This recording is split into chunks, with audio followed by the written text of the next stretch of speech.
જય Hind. Gujarati study and education ચેનલમાં તમારા દરેક મિત્રોનું હાર્દિક સ્વાગત છે.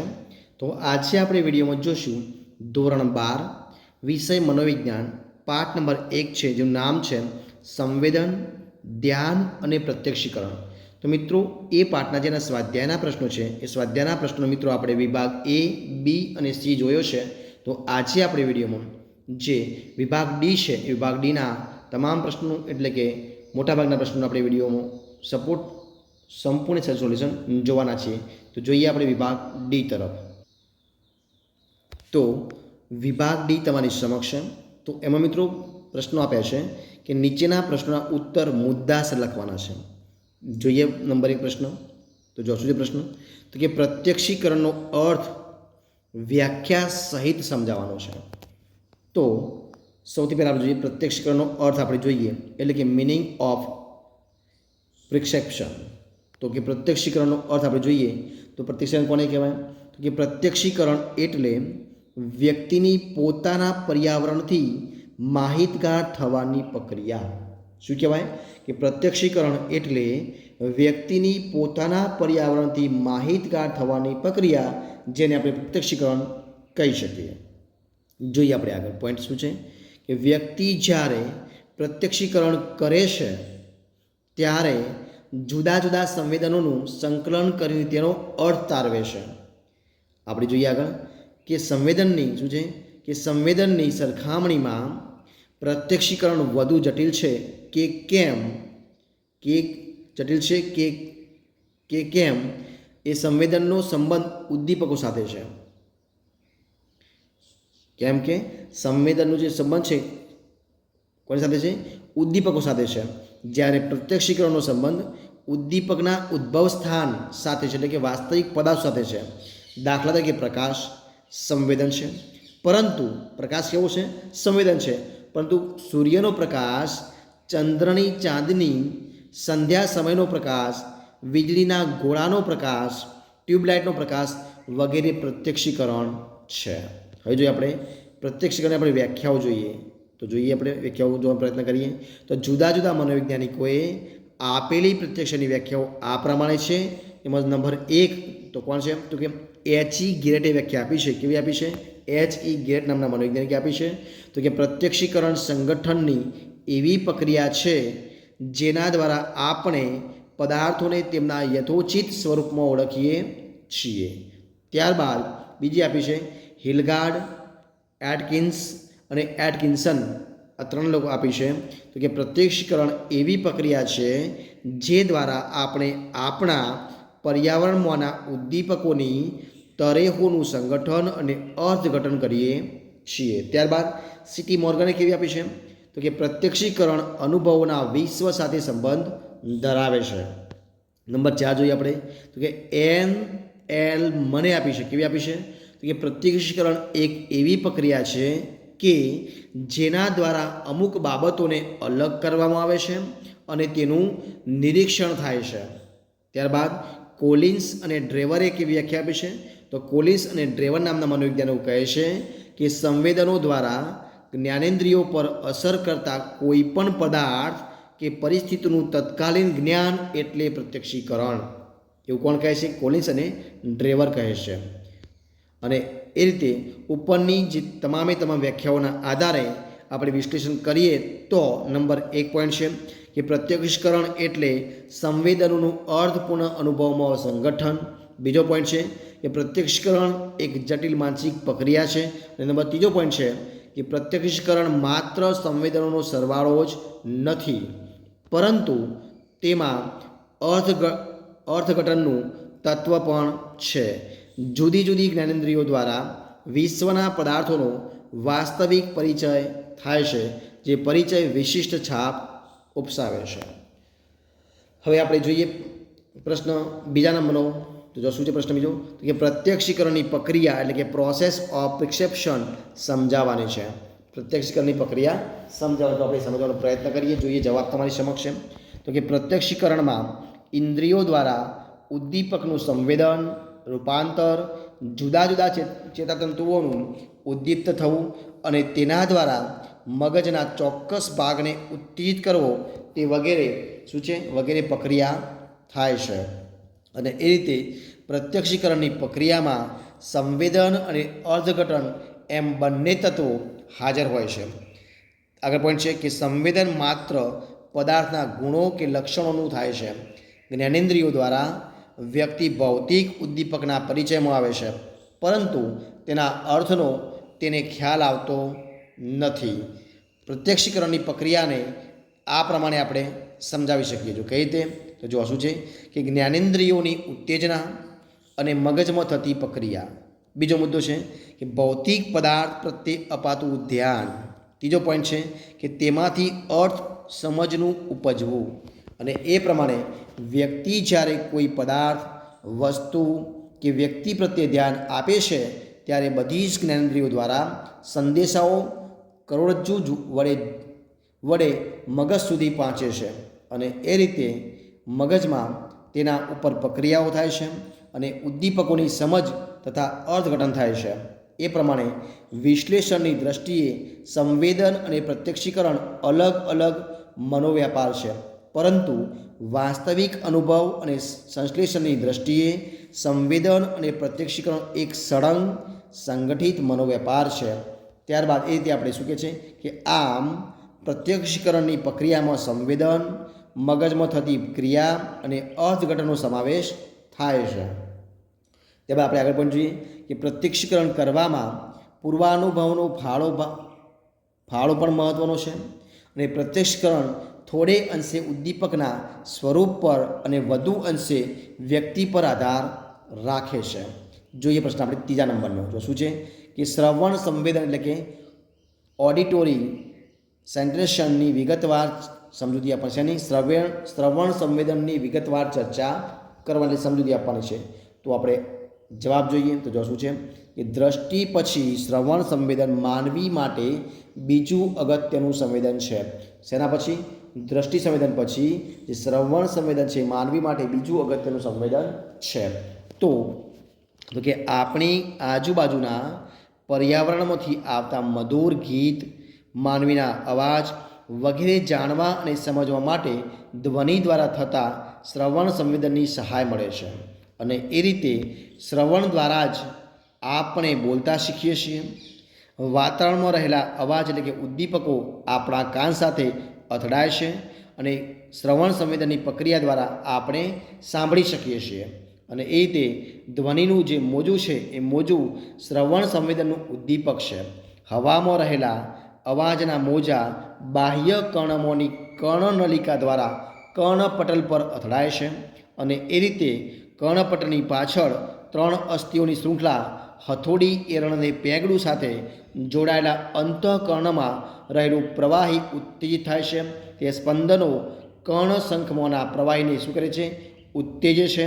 અને એ રીતે કર્ણશંખના પ્રવાહીમાં ઉત્પન્ન થયેલી ઉત્તેજના વાળ કોષોને ઉત્તેજી તેમાં ચેતાપ્રવાહ શરૂ કરે છે, જે ચેતાતંતુઓ દ્વારા મગજમાં આવેલા શ્રવણ કેન્દ્રમાં પહોંચે છે અને શ્રવણ સંવેદનનો અનુભવ થાય છે.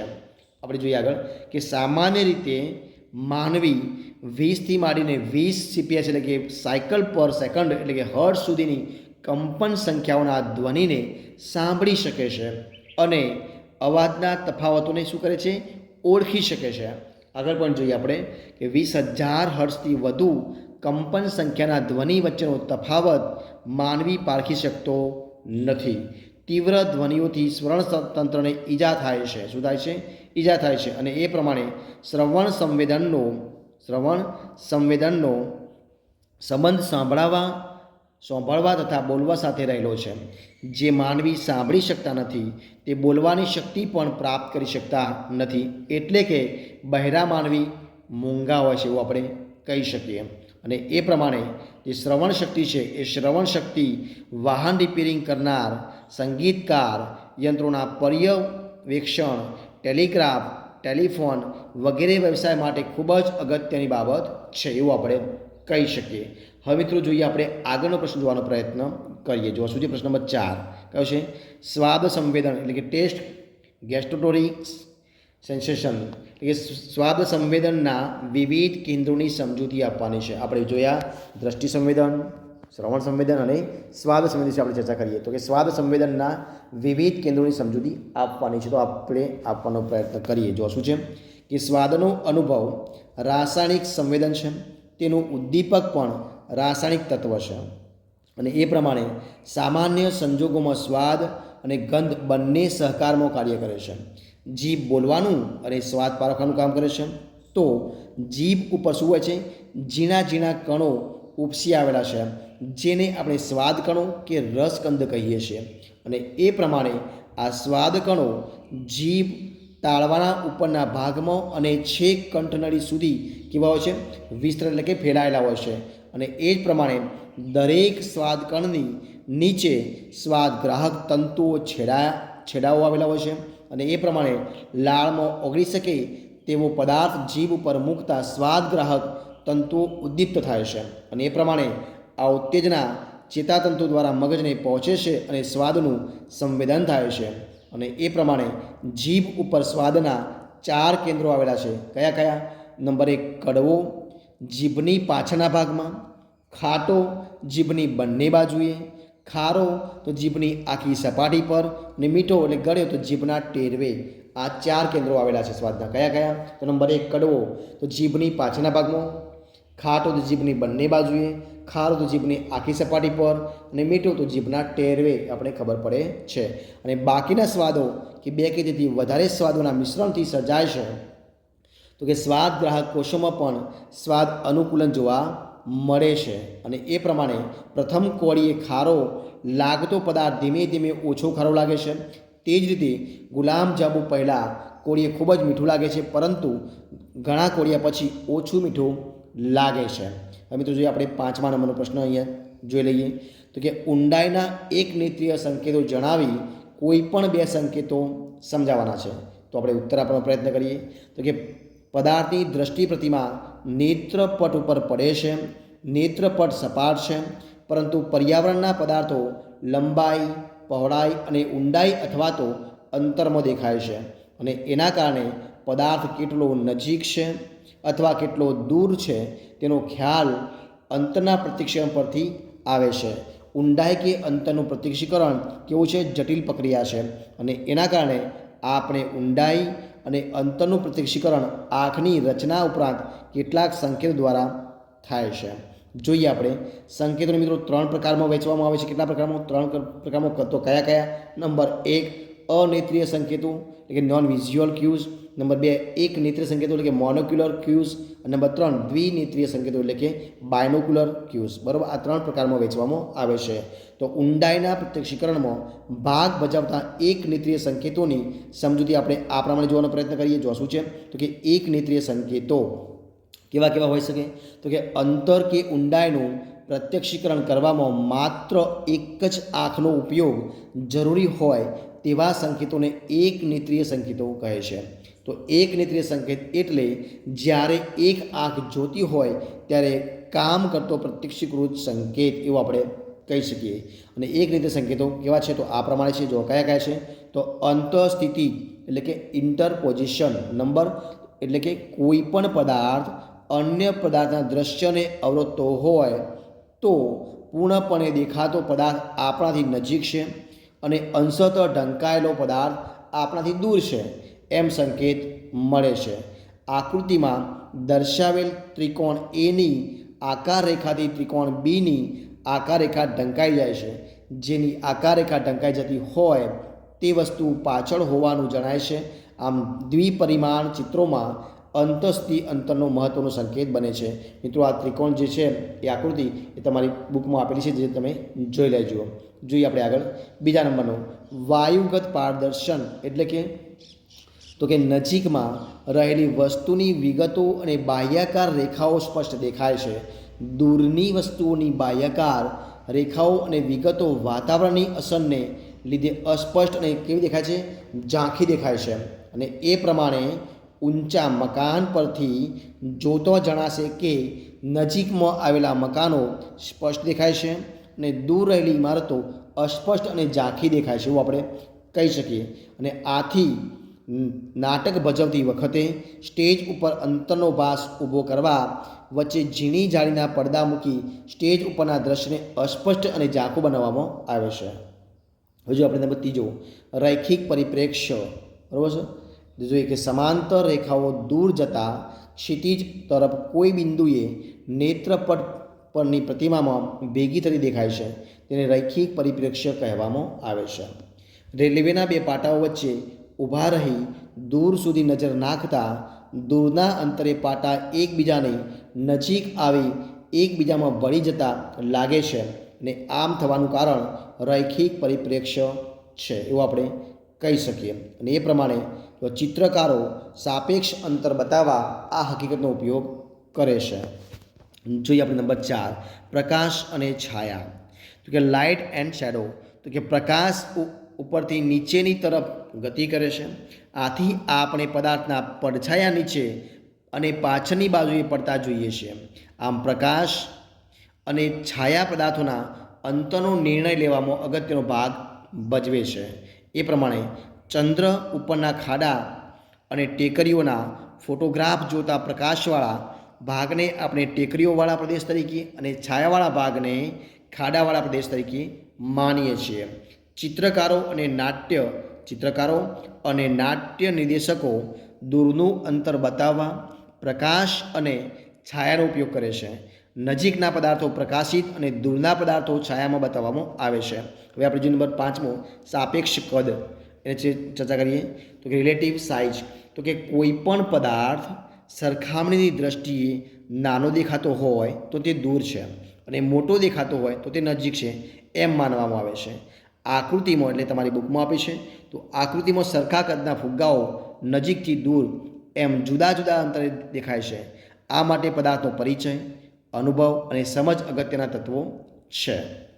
જોઈએ આપણે આગળ 6 સપાટીની તરે અને ઢાળ એટલે કે ટેક્સચ્યુર ડેસ્ટની ગ્રાન્ડિયન્ટ. તો ઢાળ અને સપાટીમાં આવતું ધીમું પરિવર્તન જેને સપાટીની તરે અને ઢાળ કહી શકાય. તો કે સપાટીમાં આવતા ચઢાણ કે ઉતરાણનો દૂરનો સંકેત પૂરો પાડે છે, અને એ પ્રમાણે સપાટી જેમ નજીક હોય તેમ ખાડા ટેકરા જોઈ શકાય છે, પરંતુ જેમ અંતર વધતું જાય તેમ સપાટી એક સરખી બનતી લાગે છે. આમ સપાટીની તરે અને ઢાળ વસ્તુના ઊંડાણ અને અંતરના પ્રત્યક્ષીકરણમાં અગત્યનો ભાગ ભજવે છે, અને એ રીતે અંતર અને ઊંડાઈના સંકેતો એક નેત્રીય છે, એટલે કે એક આંખ ધરાવનાર વ્યક્તિ પણ અંતર કે ઊંડાઈનું પ્રત્યક્ષીકરણ કરી શકે છે. તો મિત્રો અહીંયા આપણે જે વિભાગ ડી છે એ વિભાગ ડીના આપણે 5 પ્રશ્નો પહેલાં લઈશું. બાકીના પ્રશ્નો આપણે નેક્સ્ટ વિડીયોમાં જોઈશું, કારણ કે વિડીયો બહુ લાંબો થઈ જશે એટલા માટે. તો જો તમારો વિડીયો ગમે હોય, પસંદ આવ્યો હોય, યુઝફુલ લાગ્યો હોય તો એને લાઇક કરો, કોમેન્ટ કરો, તમારા મિત્રોને વિડીયો શેર કરો, અને છેલ્લે ચેનલમાં નવા હોય, ચેનલ સબસ્ક્રાઈબ ન કરી હોય તો ગુજરાતી સ્ટડી એન્ડ એજ્યુકેશન ચેનલને સબસ્ક્રાઈબ કરવા માટે વિનંતી છે. મારા વિડીયોને પહેલાંથી અંત સુધી જોવા માટે તમારા દરેક મિત્રોનો હું દિલથી ખૂબ ખૂબ આભાર માનું છું. આપણે ફરી મળીશું એક નવા વિડીયો સાથે, નવા ટોપિક સાથે. ત્યાં સુધી બની રહો. જય હિન્દ, જય ભારત, જય જય ગરવી ગુજરાત. Best of luck.